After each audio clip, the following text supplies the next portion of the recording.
What's up, everybody? Welcome to the Shot of Sports podcast. Grab a drink and a snack. This is your weekly dose of sports where we'll break down and do a deep dive on the world of sports, whether you're a casual fan or a diehard. We're here to bring you the latest, the best analysis, and the hottest takes. Go ahead and subscribe and share, even leave a comment. We appreciate all the feedback. Hit the like button for us and tap the notification bell on the right so you can be notified whenever we drop so you won't miss one. Today we got on the show Chris Pittner, we got Nazir Spencer, and now we have Sam Strash back. Yeah, Sam, talk to us, man. What's been going on? Dude, Brief hiatus. it's been a big summer of flipping burgers and a laptop not working. So we've been just trying to get by, pay the bills. You know, the pod had to take a little bit of a side for a couple weeks here, but now that we've figured things out, I'll try and be back on here as regularly as possible. So that's all there is to it. You know, life gets in the way, but Yeah, life got in the way for me too. Uh, had something going great, and all of a sudden it's over. So we move on. So On to the next. hey, the sun came up today. All right, that's all that matters. What's up with the That's all that depression matters. this morning? What the fuck? hey, I mean, this is Utah, bro. I mean, you can't. This is crazy out here. I need to get about this state for real. I need to find a new team. Cap. I don't know, man. The mountains are pretty cool. I mean, the scenery Mammoth is great. logo's fire. Like the scenery is great and all of that. And this is like now we going deep in. Now we actually going into deep podcast talk instead of sports. That's more. Yeah, so I mean, the scenery is great. The team is great. The people I work with are great, but like the social scene is just totally different than it is out there in the Midwest and Chicago. You better go a state down, bro. Go to Arizona, see how fun it is. Yeah, I know Arizona was fun. I was down there for a week with my baseball team. And I was just walking around like. Look, let me tell you something, bro. Everybody in Arizona, if you guys want a place to go in America, go to Arizona for a week. Everybody in Arizona is happy, no matter where you go. I don't know what it is. I swear to God, I don't know what it is. Everywhere I went, everybody's happy. They all got their own thing going on. They got money. You know what I'm saying? Everybody just happy to be there. And they happy to talk to you. I'm telling you, I don't know what it is. I've never been somewhere that does that, but Arizona. So if you want some place to go, you want to get a little refresh, go there. But obviously keep your head on the swivel. You don't want to get robbed or nothing. Oh, no. I mean, Arizona is nothing like – Phoenix is nothing like Salt Lake City where you can just walk outside at 12 and not worry about a thing. Yeah, that's crazy. But I'm talking about Scottsdale, though. That's the place to be. Scottsdale, too. Yeah, I call that like – that's like Phoenix County, I think. You know, Scottsdale, Glendale, all that stuff. It's all right in there with conjunction. Like 30 minutes, yeah. Gotta go to Tempe, Arizona State. The southern suburbs over there. Yeah. All right, so OKC. We're gonna jump into the first topic here. OKC goes up 3-2. Well, the potential superstar did not look like one at all last night. I mean, there was no excuse about how that went around. But the MVP showed out.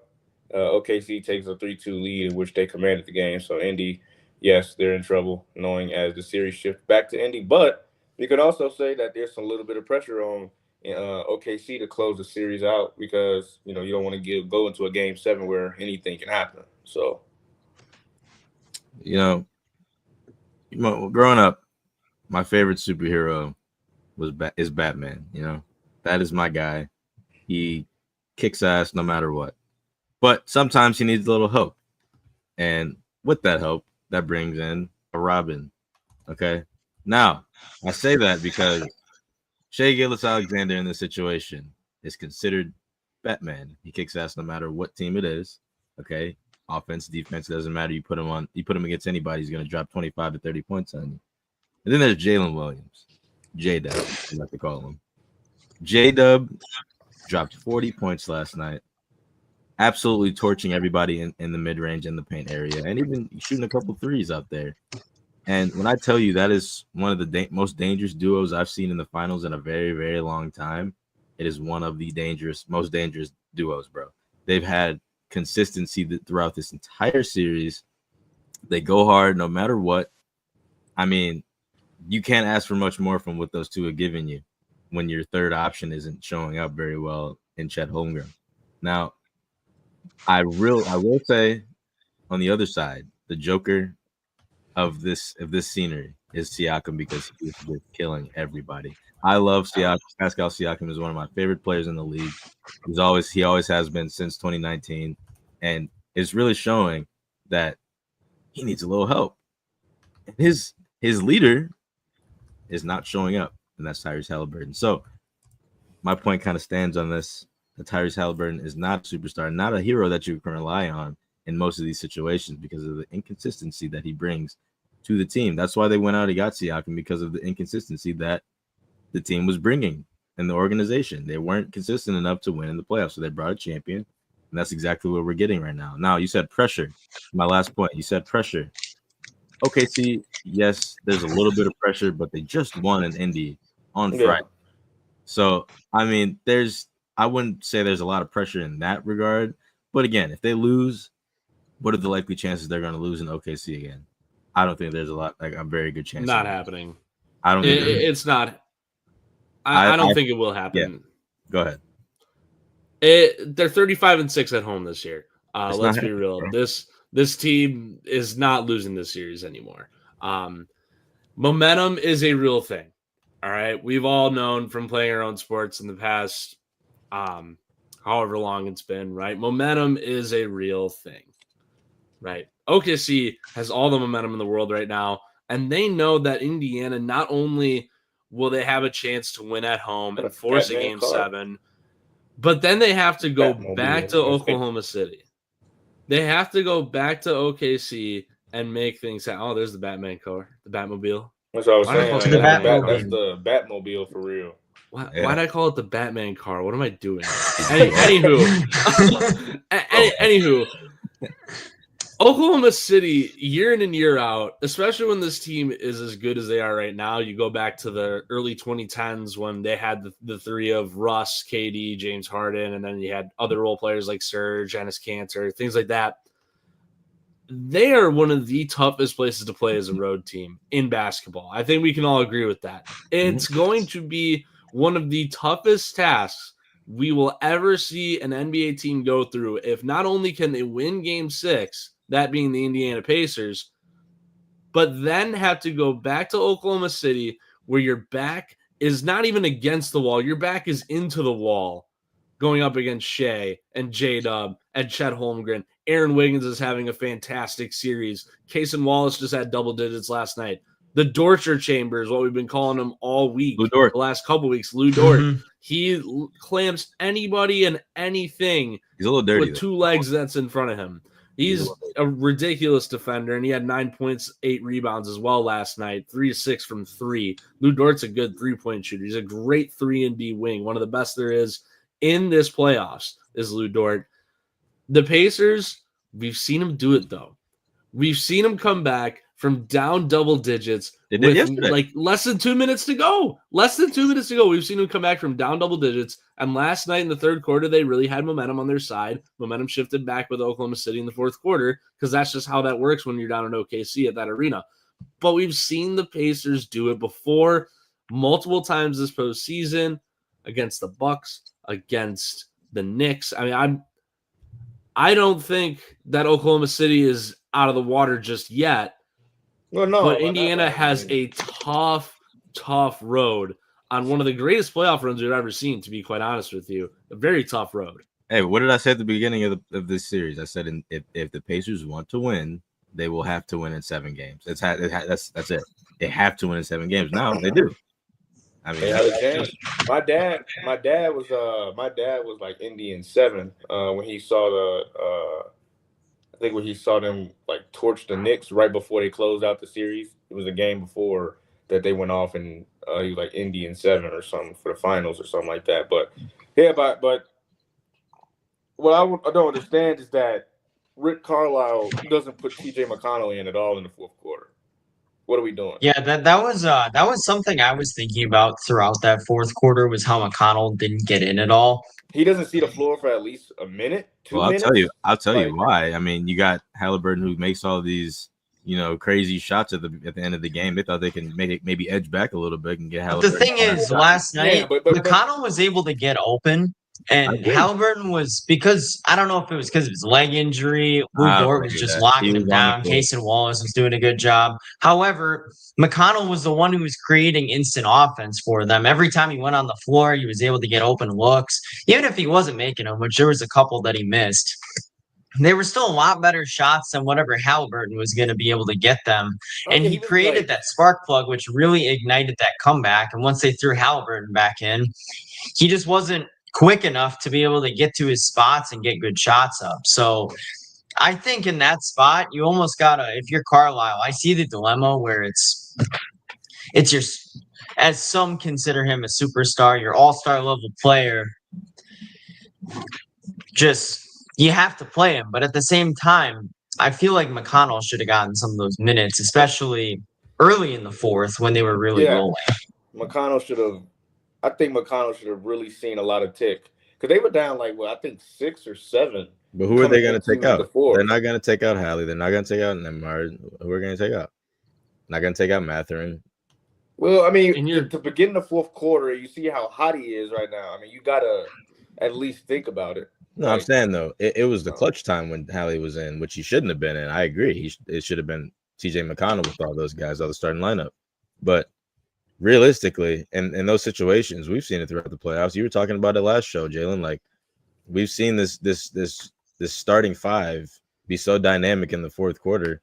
Why would they take them out? Why would they switch that out? I understand the hot night TJ McConnell had. I completely agree with you. But if we're talking just based on the entire postseason that we've been witnessing, I don't see an issue with keeping that lineup in. It's worked so far. Why change it? And yeah, I can see that. I mean, you hope that he gets out of a funk, but I mean, when a guy is, I'm not gonna say that he was like, oh my God, he was playing on like a bruised Achilles, but when a guy has tight calf, tightened up, he didn't even look right. So it's like at some point you gotta have to coach like, okay, I might have to switch this up for just maybe let it ride for a minute. Let me see what happens. Mm-hmm. At least I mean, like if you think about it though, see what happens. They were getting switches with him on Chet, and he wasn't able to beat Chet to the rim. Whereas in games 1 through 4, he was able to get to the rim, make some of those finesse layups that he's good at. But in game 5, he wasn't able to beat anybody. Lou Dort on screens, he was able to stick right with him. If they got the switches, which they didn't get very often, he still wasn't able to beat whatever big was on him either. Right. So it's like, like I said, it's not excusable. I mean, it's unexcusable to play and not have a field goal. I mean, it's unexcusable. No matter how talented, no matter how bad you are. I mean, it doesn't matter if you're Michael Jordan or you're Jeff Teague. Like in a playoff game to where you don't slander Jeff Teague. Don't slander Jeff Teague. No, you could have said Killian Hayes. You mean NBA All-Star Jeff Teague? Whatever. I mean, Jeff Teague was great. Game 5 of the finals. Point guard of the 60-win Atlanta Hawks, Jeff Teague. Hold on. You should have said the group project with the Bucks, Jeff Teague. Like I went from Killian Hayes, superstar to a really good player, and then I was gonna go to a average role player. Average is crazy. You should have said Killian Hayes. I was, but y'all said, "Oh, Jeff Teague." Y'all ain't give me a chance to say the average role player. I don't know. I went from we the stick greatest. up the Teague over here, bro. I went from the greatest to really good, and then I was gonna go to maybe an average player in the league, like somebody like who is an average player in the league now? I mean, maybe. Who is the Luke Ridnour equivalent in today's NBA? Maybe like somebody like Pat Connaughton. I don't even know what point. Pat? Maybe somebody like Isaiah. It's Collier, tough to say because Ridnour was a point guard. So like that is I guess. Okay, let me pull up his basketball reference real quick. Today's Luke Ridnour. All of what I'm saying is that it doesn't matter how good you are or where you are on the totem pole of how of a type of player you are. I feel like find some way to score. I don't care. Hear me out on this, Sam. Like TJ McConnell didn't have it going. I think what was it like when Shea was like missing jumpers in Indy? What was that? Game 4? he still got to the line. And then when it came down to the fourth, he found his shot. Mm-hmm. He's always going to get to the line. The difference I mean, is he's we know always that. gonna eat, we know that. Last night, I mean, he took what? Only 14? Which, I mean, we're saying only, but he took only 14. Jalen Williams got there 12 times. like for Hallie, almost as many times as Shea did. I think if Oklahoma City or if Indiana is going to win Game 6, not only are they going to have to rely on the home crowd to kind of help propel them and get momentum on their side, they're going to have to try and keep Shea away from the line, and it's going to be tough. It's going to be really tough. They did it. I mean, Nembhard did it in Game 3. So they did it in Game 3, but he still had 30 points, 36 points. It's not going to be easy. It's not going to be easy, but your best defenders are going to have to stick on Shea almost the entire game. We're getting to crunch time now. You can't have starters like Aaron Nesmith, Miles Turner playing 25 minutes. You can't have Pascal Siakam only playing 33. If I'm Rick Carlisle, I'm playing my top 8 guys the entire game in Game 6. And if and when we win, I'm playing those same guys in Game 7. Oh yeah, I think that comes down to I think Carlisle is gonna make that adjustment and be like, okay, this season is on the line here. Like we lose, we go home. So it's literally do or die every single game now. So for them, so we'll probably see a lot more minutes from Nembhard and them. But yeah, like you're saying, like it's foul trouble is going to be very important. Like if you get in foul trouble, you're gonna have to go to the bench. But let's not excuse the 19 turnovers they had as well. They have been abysmal. 19, 20 turnovers. I think that's the reason they lost. I mean, that's the reason they've been losing all these games. Yeah, like that's all they do is turn the ball over, bro. And it's not. I mean, it's not because they're bad at offense, because obviously they're amazing. But the defense that we're talking about with the OKC Thunder is one of the best that we've seen in the last decade or two, bro. Like it's literally, they literally could compete with any team with any size. I mean, I'm not saying that their players are better than other players, but collectively as a team, they know how they have their system of defense, and it works completely well compared to other teams. Like if you put them against the Nuggets, it worked in Game 7. You put them against the Timberwolves, they shut them down. You put them against the Pacers now. I mean, it's looking rough for the Pacers because again, the matchups are so well rounded. They have from top to bottom, they are neck and neck. But who has the better players? Who has the better stars, the superstars? That's OKC, and that's what's going to get them over the hump if they win this next game. So I'm really excited to see. I really don't know what to expect in Game 6, bro. I'm not gonna lie, because I mean, Indy at home is ridiculous, and especially if Caitlin Clark's on the sideline for some reason, and they just play. They literally turned into freaking Michael Jordan. Yeah, so they're just insane at home. But I mean, we've seen them. We saw, OKC brought it down the crunch time. They came back in Game 4. They won the game. I mean, this again, I don't know what to expect because it's so hard to tell with these home court advantages. All I know is that if it gets to 7, Thunder are winning, and I wonder if the way we saying this series is great. Hear me out on this, guys. What if the Pacers just kind of say, let Shea get his 35 and then try and stop everyone else? Do you guys think that could work? Nope.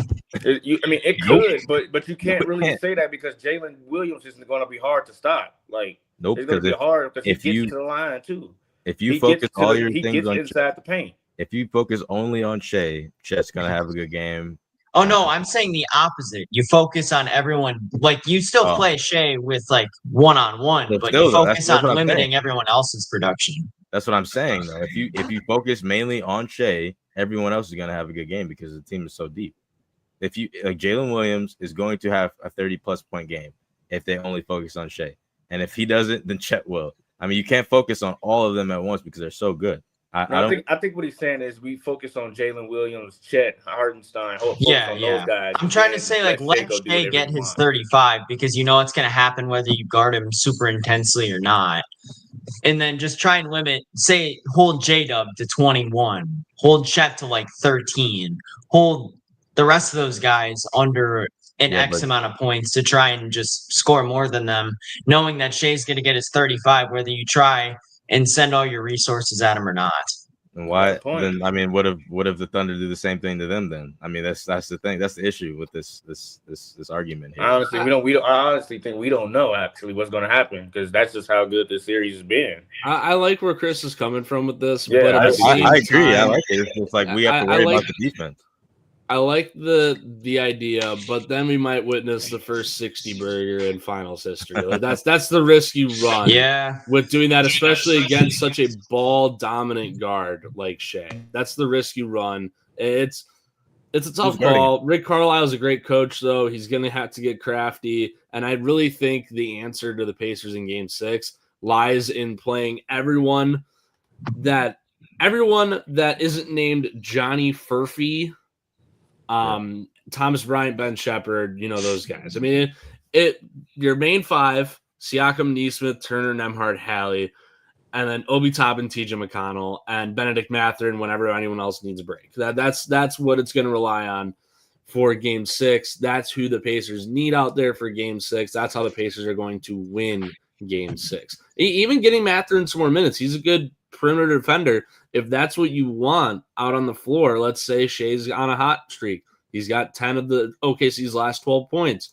Throw in Mathurin. Let him guard the perimeter a little more intensely. Let Siakam and Turner take care of things down low, run a 3-2 zone. But who knows what Carlisle is going to throw out there. That's just what I'm thinking is you got to run a tight ship in Game 6. A really Sam, tight I see ship. what you're saying there, but there's no big man. There's no backup big in that 3. It's Toppin could maybe pass as like a 4 potentially, but with your idea, you're going to either have Siakam at the 5 or Turner playing almost the entire game. That's just the way their roster is constructed. They have to do what they have to do now. They made their bed. Now they got to sleep in it. Yeah, I mean, it'll be very interesting. We got to wait 2 days before it comes back again, which is absolutely ridiculous because I just feel like I want to watch more basketball, but I guess Wednesday we won't have any sports to watch but baseball. So we're going to jump into big game tonight. Panthers. I know Drew is probably sick to his stomach. I know he posted something, I think, on one of his stories, I believe, or one of his social medias that he was like, yeah, it's over or something like that. But the Panthers dominated the Oilers in what, Game 4, 5-2 on Saturday. With that kind of performance, the Panthers are about to win the cup again. Edmonton getting dominated at the crib just to go on the road again. Not good. But the pressure is on the Panthers, I think, to win again because – So far we got all the Game pressure 7 on the is in Thunder Edmonton and the this year. Panthers, the two teams that are up 3-2. That makes sense. We got to cut this out. We got to. Bro, I'm just saying you do not want to go to Game 7s. Why not? They'll win. They did last year. I'm just telling you, Edmonton, they got it at home this year. It ain't like the Panthers had Well, it the at thing home about last these year. games is when Florida wins, 2 of their 3 wins have been blowouts. Edmonton has to scratch and claw for every win that they get. So Florida's been much more dominant in this series. And just being at home in this game, I got to give them the odds. Yeah, Look, but I've been saying it. Like, I've been as a saying sports it. fan, if I was a fan of a team, I wouldn't want to go to Game 7. I've been saying it the whole time, bro. If a team is struggling to beat you in the 2 games that you win, if you're like really struggling to win that game, you're not winning that series, bro. That means you have to fight extra hard every single game, while the other team is just laughing at you and just making goals after goal. It's gonna get tiring for them, especially in Florida. It's over, bro. It's over. No pressure on them. They're going home and they're going to play the Oilers. And I mean, it's just the environment's just going to be way too much. And I don't think that the pressure's on if it's Game 7, yeah. But again, they can win that game, and they probably would. So I don't see no pressure. I disagree with that, but whatever. I mean, they're gonna come out and play like they're at home, but like as a fan, like it ain't no pressure on the players. But as a fan, you feel like, okay, we want to win Game 6. We want to win the cup now because we go back to Game 7. Anything happens in Game 7, and I'd be sick if I lost in Game 7.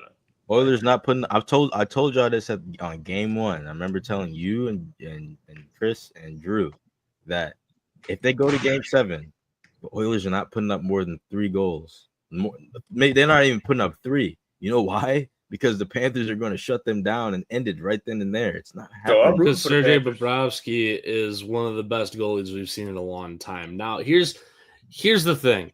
Florida has jumped to a 2-goal lead in 4 of the 5 Stanley Cup games so far, including the one they lost in Game 2. One of the games that they lost in Game 2. They No, jumped didn't to they a jump out in 2-goal front lead in right game away. 1 also? Yeah, They were in up 4 of the 3-1. 5 Stanley Cup, in 4 of the 5 Stanley Cup games, they have jumped to a 2-goal lead. Every single game this year, this is how great this series has been, especially for someone just trying to get into hockey like myself and really starting to like see the vision, right? Every game has had a minimum of 7 goals. Every single game, minimum of 7. You don't usually see that on the NHL landscape too often. Like you'll see some games get up to like 8-10 goals, but this series, every single game has been 7 goals, and there's been one pretty solid goalie in Stuart Skinner. As much as my other friends who are super big into hockey really hate Stuart Skinner, but we've seen this very solid goalie in Stuart Skinner, and one of the best we've seen in a long time in Sergei Bobrovsky. Now, one guy I'm watching, Sam Bennett. The Sam Bennett resurgence needs to be studied. 25 goals this season in 76 games. In however many games in the Stanley Cup playoffs, he has 18 goals, including, I want to say, 5 in the finals. I want to say he's got 5. So There's 5 or 6. here's the thing. We're seeing a very star-studded team in Florida, led by guys like Brad Marchand, be carried by Sam Bennett, who's never had more than 30 goals in a single season as a center for both Florida and Calgary. We've not seen this is something that's kind of catching my eye, is that Sam Bennett, guys like Carter Verhaeghe, Seth Jones are the guys picking up the slack on this Florida team. They're very deep. We're talking about them like they're the Thunder of the NHL. They're a very, very deep and talented roster, and I just don't see them losing at home Game 6. Marchand is that trade, man. Man, that Marchand. I mean, Highway robbery is what that was. I know Boston right now is sick to their gut. I mean, they sick, bro. Sick. They are absolutely sick. Throwing up. Like, to give him away and for him to go dominate the playoffs and then dominate the final, which he might be the MVP. That's sickening. That's like I don't even know what to call that. Can't even describe it, can you? You know why? Because it's so stupid that they did that. Listen, Florida is going to, this is a dynasty we're witnessing right now, fellas. Okay. If they win this cup, this is a full-on dynasty that Florida, I don't think Florida's ever witnessed a dynasty. I mean, well, I guess, but in a sport outside of basketball, what can we think of that's a dynasty with besides this? I mean, this is something special that we're witnessing, and I'm full on. I've been full on a Panthers fan since I was like 17, 18, because there's no team up here, so I have to pick one. I thought, oh well, I'm going to Florida next week, so I'll pick Florida.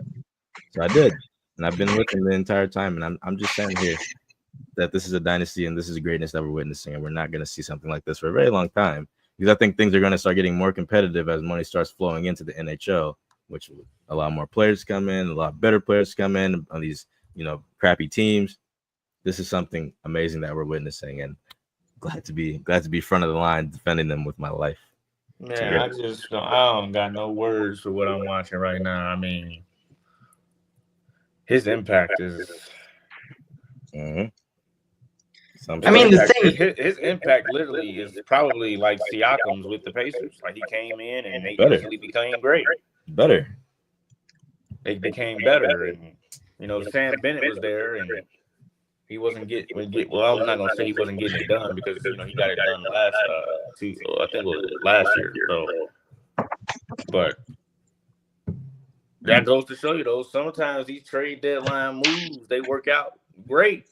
Like, especially for Brewers fans can see what the Chicago Cubs did. I know how sick they were when they got Aroldis Chapman and they won the chip. So it's like, I mean, sometimes these mid-season trades can turn into key pieces for you to win a title. I mean, You know, the funny stray thing against is- the Brewers aside, I think this shows how there's That was the first There's thing a- that came to my there's head. regular season teams and there's teams that are built for fantastic regular seasons and there's teams that are built for playoff success. Florida is built for playoff success. Edmonton is built for playoff success. Teams like Winnipeg and Toronto Yeah, I are don't- built for regular season success. And just this entire Stanley Cup Toronto. playoffs has been an example of how different those can be because we saw Winnipeg come this close to losing in the first round. And Toronto gets up 2-0 against Florida. A lot of people think that series is wrapped up already, considering they were one of the best teams all season. Florida comes all the way back and beats them in Game 7, and embarrasses them in Game 7. Put a smile on my face. So if you Toronto, how do you feel? The Maple Leafs fans, how do y'all feel that y'all was up? Like, what was it? What were they up 3-2? Uh-huh. And they came and just dominated y'all in the rest of the series, and Let's see. they just go win the cup. What were they up? Yeah, they're definitely up 3-2, and then No, they were down 3-2, I think, because we were talking about how they got embarrassed in both Game 5 and Game 7. No, we were talking about. I think Toronto. We were saying Toronto was up 3-2, weren't they? Yeah, Toronto was up 3-2. Yeah, and Toronto then was up 3-2. Then it was 3-3, and then 4-3. It's like you're sitting here watching this Stanley Cup run by the Panthers, in which you were literally all one game away from moving. That on. was the only team that I was afraid of, and Jalen was telling me that I shouldn't be whatsoever. And he was I correct. tried to tell y'all boys, bro, they collapsed. That was the every only team single I was afraid season. of. I don't know why. They just looked insane to me the first 2 games, and I was like, dude, this is gonna. I was like, I'm not buying it until they close it out. I believe it, and then they still got to win the next one.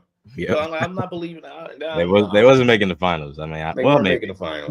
I don't know actually. If they played, if they played Carolina, I think Carolina would have gotten that behind, bro. It's just that Florida stop. found resurgence when they got in. Stop. It would have went to 6, and Maple would have won for sure.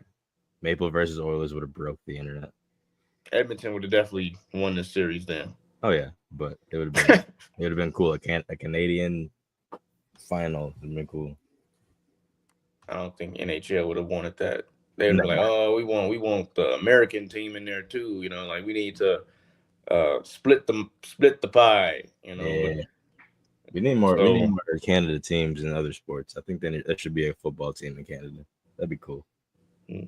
So we're gonna jump into our third topic, which is Ohtani is back. Yep, Ohtani is back on the mound. We're gonna look around MLB maybe for a few minutes, but Ohtani comes back to the mound. He had 1 inning pitched, 2 hits, 1 earned run, 28 pitches. First start since 2023 with the Angels. So, how do I would say this makes the Dodgers even more elite. This makes them even harder to beat. Well, yeah, that just goes without saying. Like, we're witnessing one of the greatest roster constructions of all time, and yet somehow they're actually still kind of in the thick of things with the rest of the league. And you look around, especially in the National League, the Cubs are technically the number 1 overall seed in the National League right now. If the season were to end today, the Chicago Cubs would be a playoff team. They would be the 1 seed that have home field advantage through the playoffs. And they would get that first round. Then the Dodgers would be in the 2nd spot. Mets would be the 3 seed right now, hosting the San Diego Padres. Philly would host San Francisco. Brewers just a game out. Cincinnati 2.5 out with the Cards. But yeah, this makes the Dodgers a lot scarier, of course. I mean, you're looking at one of the best players in Major League Baseball history. Let's face fact here. Shohei Ohtani is one of the best players in Major League history. If you were to hang up the cleats right now, you can make the case that he's an instantly top 5 player of all time, first ballot Hall of Famer, one of the best to ever do it. He's 643 slug this year, 1039 OPS, and you look at his batting from last season too when he wasn't a pitcher. He was an all-star, MVP for the 2nd consecutive year, 3rd time in 4 years, first as a Dodger. Roughly the same numbers again. His on-base percentage has gotten better from last year, 25 home runs right now. Currently leads the league in home runs, or in the National League, excuse me, 25 homers, only 43 RBIs, but he's just coming up with when guys aren't on base. That is what it is, whatever. But Shohei Ohtani, he is there's no words to describe what this guy brings to the table. There's no words to describe it. He is quite literally the jack of all trades, and he's only what, 30 years old. He's got a hell of a lot more time. Baseball age doesn't really matter until you hit like the late 30s. He's got a lot more time to put up all these numbers. Shohei Ohtani, I mean, we got to take it in. Baseball fan or not, you have to take this in. Shohei Ohtani is going to be the best player of all time when it's all said and done. That's exactly what I was about to say. You're going to have to actually like live with the fact that he's going to be the greatest baseball player of all time when all is said and done. Like, he's doing it on both sides. I mean, Babe Ruth was great and all, and you know, Barry Bonds. You got Derek Jeter of the world, and you had Pete Rose. But when you talk about baseball talent,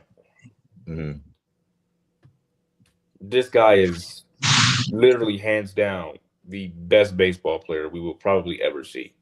It's kind of crazy how the Dodgers got him too. I mean, it just the Dodgers just have this unlimited money glitch where they can just pay him out the ass and pay everybody else as well. And surrounding that greatness with like all those other great all-stars that they've been getting this entire year, I mean, it's going to add to his greatness. I mean, it's not even going to stand it because we know that he's got so much power within the baseball world, and he can just do both. Like you said, he can do everything. So the fact that he just came back yesterday and people were just like, you know, the average the stadium was filled. Yeah, the casual baseball fan would be like, "Why is it such a big deal?" But like, the guy's literally he's doing both things, and this is something. He's a modern day Babe Ruth, is what he is. Throws 100 off the mound with a 50 slider, and he could hit a ball 480 feet. He had a 50-50 season last year. Think about that. Steal bases. There's literally not a thing that he can't do. It's ridiculous how good he is. And when you also think he can literally go play outfield. When you surround him with that insane lineup that they have, Freddie Freeman, Mookie Betts. Now the pitching staff for them is completely injured right now. They have bullpen games going basically every other day. 9 starters, I think it is, on IL. So just imagine how good this team could be if they had everyone healthy. They're going to be this is going to be a dynasty, this Dodgers team. Yeah. We just talked about it on when are we going to see this again on any other sport. Like we're seeing it with the Panthers in hockey right now. The Dodgers, I think they win the next like 2 World Series too. It's their championship to lose. It's their championship to lose. Their worst hitter right now is Michael Conforto. And that's you take him out of the lineup, throwing Kike Hernandez or Chris Taylor. Oh, Chris Taylor's gone. James Outman's got a lot of speed. I mean, he was in the battle for rookie of the year at one point. Michael Conforto being your weak link. I mean, yeah, he's having a really down season. Compared I would to his too if I was surrounded by better players. But who cares what Michael Conforto's doing when Shohei Ohtani has an almost 4 WAR season already just as a designated hitter? Max Muncy has got the power numbers back again. Tommy Edman, 10 home runs to start the season. Are we serious? He's tough. Hey, Tommy Edman. Real quick. His career high in homers is 13. And he's already got 10. Do you think the Cubs can compete against the Dodgers?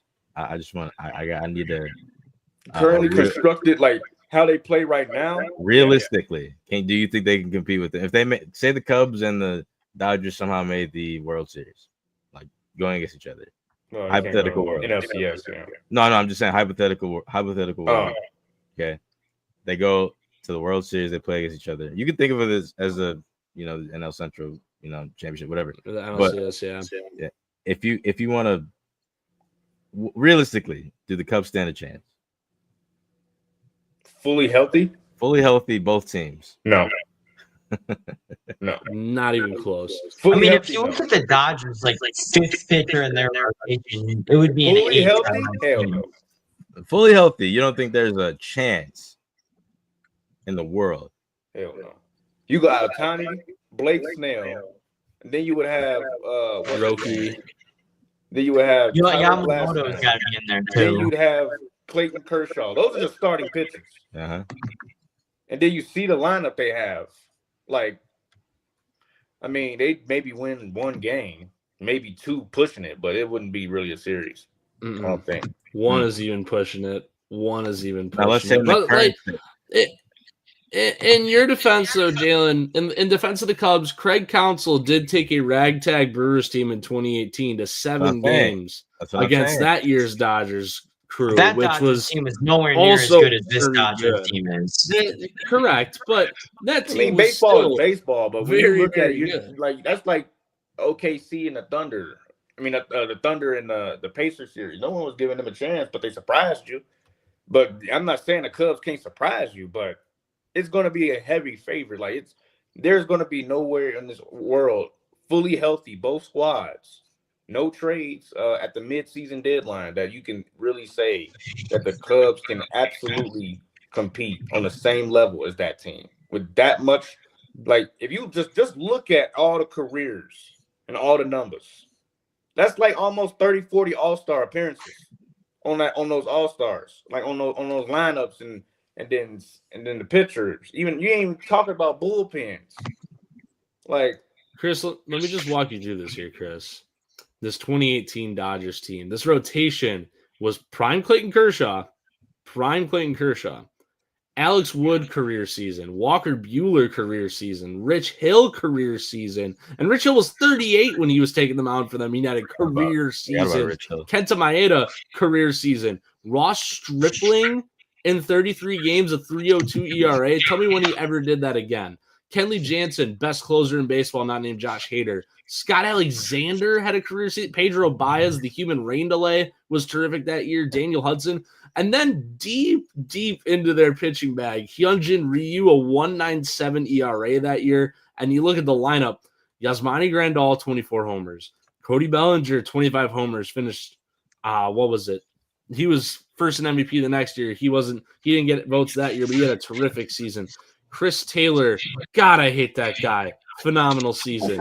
Justin Turner, 5 WAR season for Justin Turner at third base. Max Muncy, 5 WAR season at second and third base. Jock Peterson, 25 homers. Kike Hernandez career season. Yasiel Puig, need I go further? Brian Dozier, Corey Seager, he was injured for much of the year. Manny Machado. I mean, this team was stellar. This 2018 Dodgers team was stellar. Yeah, they don't have the star firepower like Freddie Freeman, Mookie Betts, Shohei Ohtani, but they had a phenomenal. I mean, Matt Kemp, 21 homers in 146 games, rotating through the outfield with Peterson, Hernandez, and Puig. I mean, he had a resurgent 2018. This team was ridiculous that year. You look at team for team, that Dodgers team compared to, let's just go 2024's Dodgers team, because they still had Shohei the hitter. They still had Freddie Freeman. They had Mookie Betts. They had a large amount of this roster that's currently playing for them right now. Game for game, I'm low-key taking the 2018 Dodgers. They all had career seasons at the right time. They had 20 homer hitters littered throughout the lineup. They probably had the best lineup in baseball that season. You taking if it wasn't for Yasmani, I mean, we can say that about every Dodgers team, though. They've been the best team on paper for probably since 2018. Hold on. I want to make this clear. You're taking the 2018 Dodgers versus the 2025 Dodgers in a heartbeat. I'd at least consider it in a 7-game series. I'd at least consider the 18 Dodgers going the distance against them. I mean, I can see him. I know Jalen's laughing. I know Jalen's laughing up there. He thinks I'm goofy with that take, but no, the 2018 Dodgers were a sick team. They were. No one's saying they not. No, they were. I agree. The 2018 Red Sox would give the 2025 Dodgers some trouble. Because that Red Sox team was even better than the Dodgers team that year. They beat them in 5 in the World Series. Are you taking the 2018 Warriors over the 2022 Warriors? I might consider it. I might at least consider it. What do you mean? It would be a fight. It'd be a fight. It'd be a true fight. I don't know. I probably would take the 22 Warriors over them. Over 2018 Warriors with Kevin Durant. Really? Maybe, dude. That was a phenomenal playoff run. I'm not just talking about like They weren't even supposed to be in the you final. know Yeah. player for player. I'm not just talking about player for player. Finals for real that year. They were That's they crazy. were And they With did. They KD? won. it was and it they was an didn't 80 won. it was an 80 to 20% chance of them winning the finals against the Celtics. And it was like a 90% chance they'd win in 2018. Celtics were still a stellar team. I mean, that's you can't look at just the player names on paper when you're comparing these two but teams. for Yes, right you now, can. hypothetically, we have to just look at paper. Yeah, you have to. If you're You have comparing to. the You 2018 can't, have to. actually have them play each if you're other. comparing the 2018 Dodgers to the 2025 Dodgers, we're You looking have to look completely at paper. You're completely looking at paper at this point. So you're saying Fair There's enough. absolutely no all way. the stuff that you just named that you're thinking 2018 that over a Shohei Ohtani led Dodgers team in 2025. with Mookie Betts, Freddie Mookie Betts, Freeman, yeah, and Hernandez, who just had 40 homers last year. right. I'm just making that clear. I just want to know. That's all. Yeah. No, I That know you're making team- that clear. But With The that, with that 2018 starting team five, was phenomenal. with that starting rotation, The the 2018 team was starting phenomenal. rotation. That said, can't I'm believe taking the 2025 2018 rotation. and But 2018 bullpen and rotation over this year's current right now, yes. Landon Okay. Knack, I agree 5.12 ERA. I Dustin completely agree May, with that. 4.5 ERA. Yamamoto's been agree, your best pitcher. Tony Gonsolin, 5 ERA and I hurt. didn't even Roki bring Sasaki, Yamamoto up 5 when we ERA talking and about the hurt. Cubs team. Clayton Kershaw Crazy. Clayton Kershaw has been arguably your second best arm behind Yamamoto this year. You're relying on guys like Ben Kasparius and So do Luis you- Garcia, who's 38 years old, to carry you gotta to come 44 fully wins healthy, right now and though. not even be the best team in the National League. So do you The think that this Dodgers is- right now aren't even currently the best team in the National League. Now, We have fully to talk healthy is a fully different healthy, question. though. You can't because Fully then healthy you is a can different also question, say but then we're just 2018, they had then we're some just injuries at dreaming, some though. point, too. Then we're just dreaming, though. I'm looking at 2018 Dodgers when that season ended. So Corey Seager's hurt, and you have Manny Machado in at shortstop. Current season Dodgers right now versus the 2018 Dodgers at the end of that season in a 7-gamer, the 2018 Dodgers win. Dave Roberts is manager of both teams. He's still the same manager. He just had better players in that pitching rotation and in that bullpen in 2018 than he does right now So you're telling me that the at this very 2018 moment. the 2018 Dodgers team is the best Dodgers team that we've seen? Is that kind of your argument? Is that what I'm hearing? Oh no! By the end of the season, the 25 Dodgers will blow them out of the water. as of But right now, though, as of right now, the 2020 team might be a little bit better because Julio Urias was dicing up everybody in that playoffs. Mookie Betts had just come over to the Dodgers, and the Rays still gave him a run for their money in that faux World Series. They gave him a run for their money. Brett Phillips walk off the summer of a Rosarena. I mean that Rays team still gave him problems. The 2017 Dodgers were arguably just as good as the 2018. They took a cheating Astros team to 7 games. Assuming that the trash can stuff doesn't happen, I think the 2017 Dodgers are also world champions. The 2018 Dodgers ran into a wagon that was the Boston Red Sox. That Red Sox team might end up being one of the best of their that franchise's history. That 2018 Red Sox team. I see our buddy J.R. Malum in the comments right now. I hope he's still watching when I say that. That 2018 Red Sox team with the young Rafi Devers, outfield led by Jackie Bradley Jr., Andrew Benintendi, Mookie Betts. I mean, that team, Xander Bogaerts at short, Christian Vasquez was stout behind the plate, great pitching rotation. That Red Sox team was a wagon. 2020 Dodgers, Rays getting some trouble. The previous Dodgers teams of this decade now, they haven't really done much until 2024 when they won it all. And there it is. There's the comment. 2018 is the best Red Sox team as of now. Thank you, JR. You know ball. But we'll be able to talk about this all summer long. But we do got one more topic to get into. Saying 2025 means 2018 is better than 2025. I mean, that's like me saying Giannis in the top 3. So, but hey, that's completely different. That's completely that's different. crazy. It's the worst sports take I've heard probably. That is months, completely but, different. We're not going to compare that. That's completely different. But continue.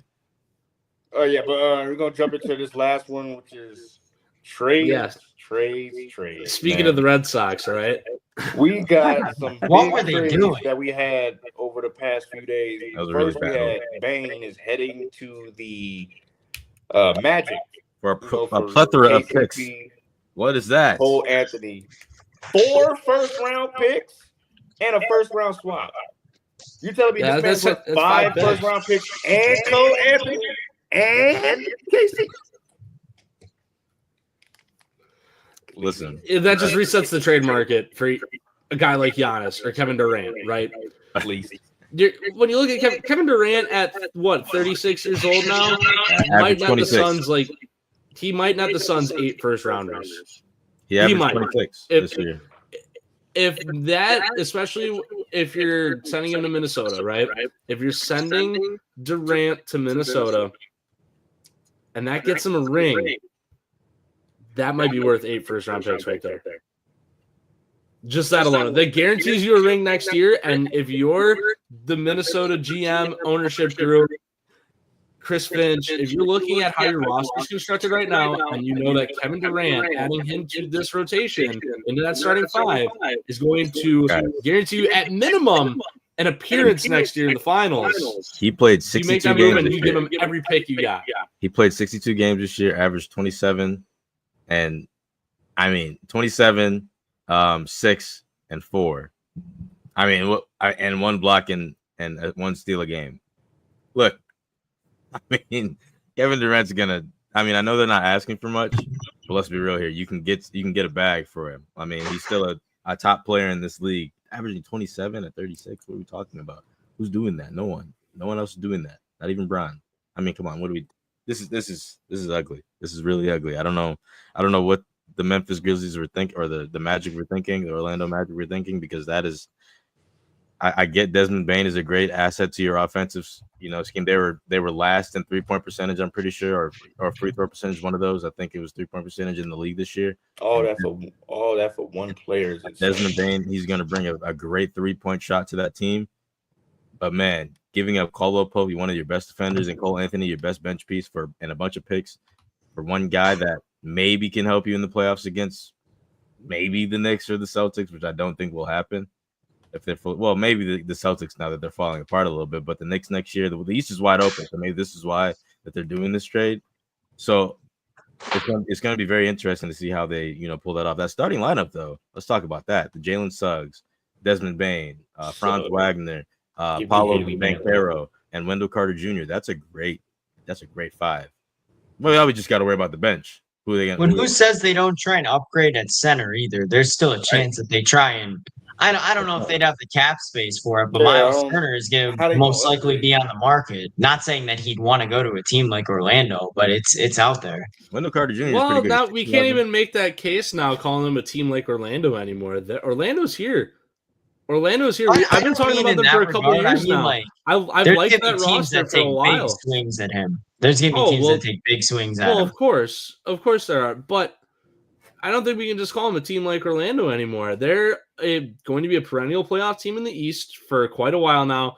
And Desmond Bane switching his number to 3. 3-Rex is going to go so hard as a nickname down in Orlando, because that guy's got short arms, looking like a T-Rex. Strong as hell. 3-Rex, right? That's going to go so stupid down there. And Desmond Bane, let's not forget, Desmond Bane is actually a pretty damn good basketball player. He's a bucket, bro. He's a real 19 points per game this year with the Grizzlies. And the Grizzlies were one of the deepest teams in basketball for much of the year, too.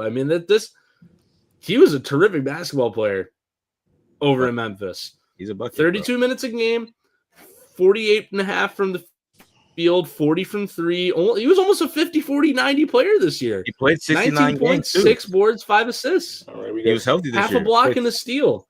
And then we got 69 games. Half a block and a steal. And then we got one more trade, which actually shocked up the world, in my opinion, which I was actually just sitting on Instagram and scrolling, and I seen it come up. I was like,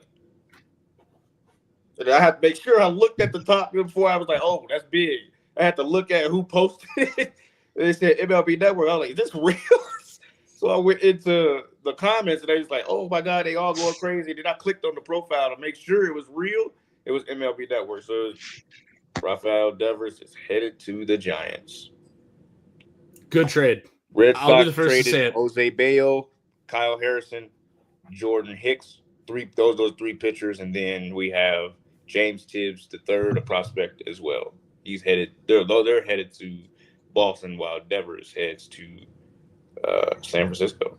I'll be the first to say it. This is a good trade for Boston. I will be the first to say it. This is a hill I will die on. Yeah, right. Yeah. You had a disgruntled superstar, right? This isn't like we could talk about and make comparisons to like the Luka Doncic to the Lakers trade as like the shock value and things like that, and how the return package is a little underwhelming, right? Yeah, maybe the Red Sox could have gotten a little bit more if they would have waited an extra month. But there was no point in waiting an extra month when both sides know that bridge is burned. That bridge was gone. Rafael Devers, for what we know, for all intents and purposes, did not want to be a Red Sox any longer. And yeah, he signed that 10-year extension back in 2023. He didn't want to be a Red Sox. He did not like the direction the organization was going in, how they were almost, it looked like they were trying to replace him at third base. And yeah, he's not a great defensive third baseman, but it looked like they were trying to replace him at third base when they brought in Alex Bregman, and that's what they did. They moved him to a full-time DH. You're looking at who's going to be the best. You're looking at a guy who is going to be the best DH the Red Sox have had since Poppy, right? But that's not who Devers is. He's still 27-ish, 28 years old. He can still play the field. He's not the greatest, but he still can. And it's comical how they sent him to San Francisco, where Matt Chapman is one of the best defensive third basemen, and Bryce Eldridge is a terrific defensive first baseman who once what are they going to do with Chapman if that's the case? Play him at third base, and Devers is going to DH. Devers is going to. He's not replacing. Put on his best Barry Bonds impression for that team to make a postseason, and I think they will now. But let's talk about the return package, right? Because this is something that I did a whole bunch of research on, posted a bunch of stuff for this other YouTube channel I work for, Minor League Minute. Go check him out over there. Great guy, Corey Sparks, leading charge over there. James Tibbs, sneaky pop. OPS has improved by over 200 points since last year at A+. Yes. The Red Sox also have a lot of outfield prospects. Great. There's no shame in having more. No shame in having more fuel for the fire. And now some other guys become expendable too if you want to reshape the roster a little bit more. So James Tibbs, good prospect, got a sneaky stick. He's not the quickest guy in the world, but he's a solid corner outfielder. Kyle Harrison, the velocity has increased. The velo has increased since last year, and he's only a year removed from being the Giants' top prospect. Let's face that, too. He was the number one prospect in that organization last year at the beginning of the season. He's touching 96, 97 with regularity now. The fastball's got a lot of zip. It doesn't have a lot of movement. That's the only problem, but he's got a good delivery. So with his extension, things like that, it really looks like Kyle Harrison might have a little bit of a turnaround here in Boston, because we talk about changes of scenery all the time. That could be all he needs. And then the real wild card here, I'm not even going to talk about Jordan Hicks. We know what we're getting with Jordan Hicks. He ruined his career when he agreed to become a starting pitcher. He was a phenomenal reliever. As soon as he said, yeah, I'll try taking on starting pitching, career went down the toilet, right? That's just how it works. He's going to be an innings eater for the Red Sox going forward. As soon as his contract's done, get him out of town, right? But the wild card here is Jose Bayo. Jose Bayo, I was able to get my hands on some Jose Bayo footage yesterday. He's got a lot of arm action, quick fastball, good break to the slider, cutter. Looks like he's got a changeup too. If he can get his arm action under control, because right now he's fast tracking towards Tommy John surgery in a couple of years. But if he can get his arm action under control, Jose Bayo, we're looking at a guy who could become another Abner Uribe prototype, where he's this young guy, comes out of nowhere and turns into a stud reliever. And the Red Sox, they haven't had, name the last time the Red Sox had a star closing pitcher. It's been a while. Coach Ewehara is the first. Was there, wasn't he? But he wasn't a star when he was in Boston. Yeah. Coach Ewehara, same way, was never a star with Boston. They haven't had a Aroldis Chapman last year. I mean, that's what we're getting. Or even this year, he's a Red Sox. Like, Aroldis Chapman, I mean, that's about it. And he's not even a star anymore. So this trade made a lot of sense. That contract is looking more and more like a dump. 2018 Craig Kimbrell, there it is. It's looking more and more like a dump since it was signed. And yeah, the return package wasn't great, but Rafael Devers moving to San Francisco was a great move for the Giants because they're getting one of the best hitters in baseball right now. and a great move for the Red Sox because the Giants agreed to pay 100% of that contract. They're paying the entire Devers contract now. He is no longer on Boston's books. That's part why the return package wasn't so good.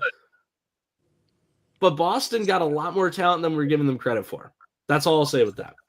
Mm-hmm. Well, with that, that shows that the 2018 Red Sox World Series lineup in Game 1 has all been traded or left in free agency or they retired. So, and now they're on the NL West on different teams. That's insane. Wow. The only Insane person to that's think on about. a different team that actually stayed in the East but he went to the National League was Chris Sale. So we're going to jump into our final thoughts, quick final thoughts here because we already hit time. I wanted to shout out. There's a big series, at least for Brewers fans. It's gonna be going on this week down at Wrigley Field. Some good pitching matchups. The Brewers got Mizorowski on Wednesday, Freddie on Thursday, and Chad Patrick tonight. If they can win this series, even they gain a game on the Cubs if they win 2 out of 3. If they sweep them, which is much easier said than done with how good the Cubs lineup is, and at home, they cut the division lead down to 2.5 games. Hey, my final thought here. I gotta get this off my chest. Watching the ESPN Sports Talks, First Take and all those other fun shows. Bro, it's actually like annual watching them. So my thing is this. I was watching the other day for the first time in like a week.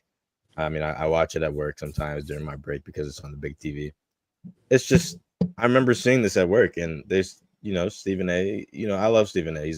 I defend him with my life. He knows what he's talking about sometimes, but sometimes when he's talking about small market teams and big players in small market teams, he just hates. And for example, Giannis, if he doesn't win another ring, he's an underachiever. But then before that, he says Giannis is one of the best players we've ever seen. So which one is it? Is he one of the best players we've ever seen, or is he an underachiever? Now, with calling him an underachiever, let's talk about his resume real quick. 2-time MVP, DPOY, most improved player, like 12-time All-Star, like 10-time All-NBA.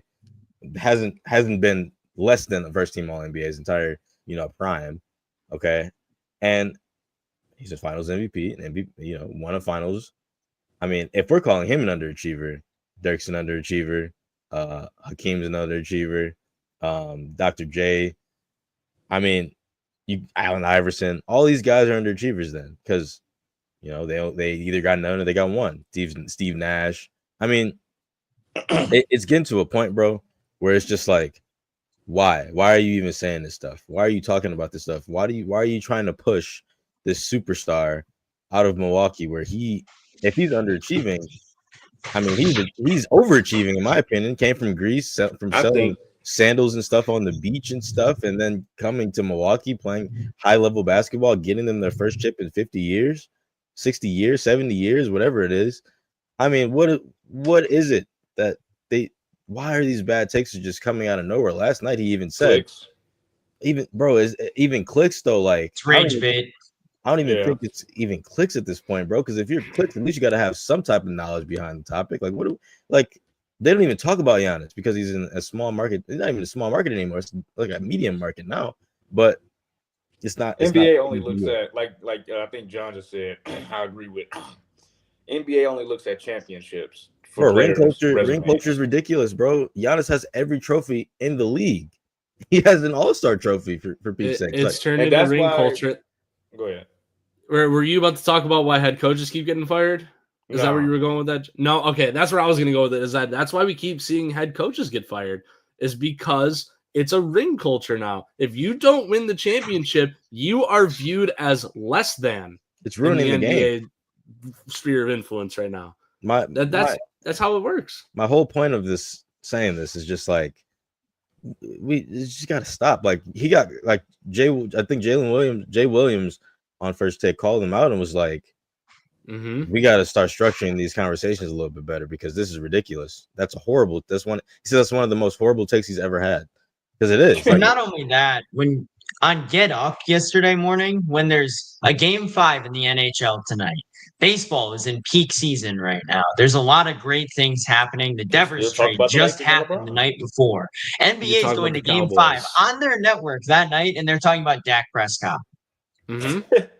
I mean, okay, talking about football is. I mean, but yeah, it's Whatever. But they only Football's talk about always two gonna get teams when they clicks. talk about football. They talk about the Cowboys every day. The Cowboys won like 7 games last year. I agree There's with no that. reason to talk about the Cowboys. Yeah, I agree. Talking about the Cowboys right now in the finals is kind of crazy. Like, we don't care. No one really cares about save a that. topic. We'll probably be able to bring a topic on this. We'll probably bring this into a topic on Thursday so we can, because you really ain't gonna have much on Wednesday because there's no sports really being played. But Thank you, John. But- Thank you. Appreciate that. guys. I'll look into that for Shout out Thursday. Jerk. So I would say probably my final take would be after watching this Netflix show. Have y'all ever seen Starting Five? Yeah, I've seen it. Yeah, Can't after say watching that. I need to with give it a LeBron watch. and Pretty good. AE and watching the World Cup thing with Steph Curry, I might have to actually rethink my top 5 again. Name them right now. I said I have to rethink it. I'll give No. it out. I want to hear it right now, Jalen Nicholson Bourne. Well, I still got Jokic number 1. Okay. But yeah, whatever. Go. Two to All 5. time? No. no, not all time. Oh, I'm right talking now, about right now? Okay. I just can't. Nearly get past gave me a heart Wemby attack right just now. bro. You're saying Wemby is number 2 in the league? And then Bro. probably Giannis will be right I there. just don't I see just can't. Bro, can he win? I think if you won, give him and another yet he year can of literally consistent cross over production and where he's shoot. at, but And, I mean, that's not a bad take, bro. Wemby is Horrible top take. 5 in the league. I would say top 10 is more than fair for Wemby. However, Jalen, he's won 33 games out of the 71 games he's played. And you can't forget I'm the not blood talking about- clotting I'm just too talking in about the pure dominant basketball shoulder. talent. You can't forget that. That's Basketball something that talent it's not translates into super wins. easy to come back from that. It's not super easy to come back from deep vein thrombosis in an area that Before close that. to your heart to where it could actually do some really big damage to your body, right? If you don't fully recover from that, he's only doing damage to himself. I know. Well, I'm saying from when he's last healthy. season. From When he's last healthy. season. But When he's yeah, I mean, healthy, he's but still when- not number when- 2 when either. When the next season starts, probably we'll have to do our rankings and stuff and Embiid things dropped like that. 70 on him. Healthy. I would Joel say Embiid. the undisputed top 3 are Jokic, Shea, and Giannis. I don't really think there's a ton of debate around that. Luka. You Stop it. can make the case Stop for him. it. You can make the Stop case. it. But Stop. anyways, Top 3? Please, for the love No. of God. But cannot play He's up there. I was just throwing a name out there. 7-footer who can He I was can't just throwing a play name out defense. there. Save I was his throwing a life. name In out my there. opinion, that's the undisputed top 3. We're seeing why Anywho. Shea was an MVP. Giannis also dominated the Jason Pacers. Tatum's probably better than Luka right now. That's not even a crazy take. No, not really. Yeah. I was just throwing a name out there to throw a name out there. But anyways, I'll get to my final thoughts here. Freddie Peralta, Jacob Mizorowski, Quinn Priester, Chad Patrick, Jose Quintana, Brandon Woodruff, with Logan Henderson looming and waiting. Good luck touching the Brewers when they're fully healthy and ready to go. Good luck even getting runs off of them. No. No, No. Ant. Ant's No. another Oh, omission there. Oh. Who is Ant better than? That was a Is whiff Ant, on our hey, part. is Ant better than Jokic? Is he better No. than Shea? Is he better No, than Giannis? no. After JR, watching, you're after, just- after Is he watching better that than starting Luka? 5, no, Ant's not better than JR, Jokic. I you're would just say doing Ant the better than would a be healthy- considered a top is Ant 5 better player. than a He's healthy probably Embiid? 5 for me. Is he better than Jason Tatum? No. JR, I wish you would have joined and listened a couple weeks ago. It was just me and Nazir, and all we were doing was glazing Anthony Edwards. Yeah, I love Anthony Edwards. Yeah. To the That- core, but top 5? Hey, me too. Me too. And so, okay, back to my final thought here. Thank you, JR. The Quinn Priester trade. Yeah, I didn't hate it. I was a fan of it the whole time. There's a few names so JR is a good buddy of mine, former teammate of mine on the bowling team at Whitewater. Thanks for listening to the stream today, JR. But I liked the Quinn Priester trade from day one. I really liked it. Not bad. I will stand on that. I will stand on business. And I know there were times when I said, guys, I regret to inform you that he might be bad at baseball. That was one time after a rough start. I think it was his second start with the Brewers was kind of rough, and I was thinking like, oh, maybe I spoke too soon. But no, I never jumped sides. I was always big on that Quinn Priester trade from day one. Good luck touching the Brewers when it gets close to August, September, because this team is they're on wagon watch right now. And if I had to put any team in baseball on wagon watch, it's Milwaukee. Their bats are all right this year. They're all right. They're great. They're all right.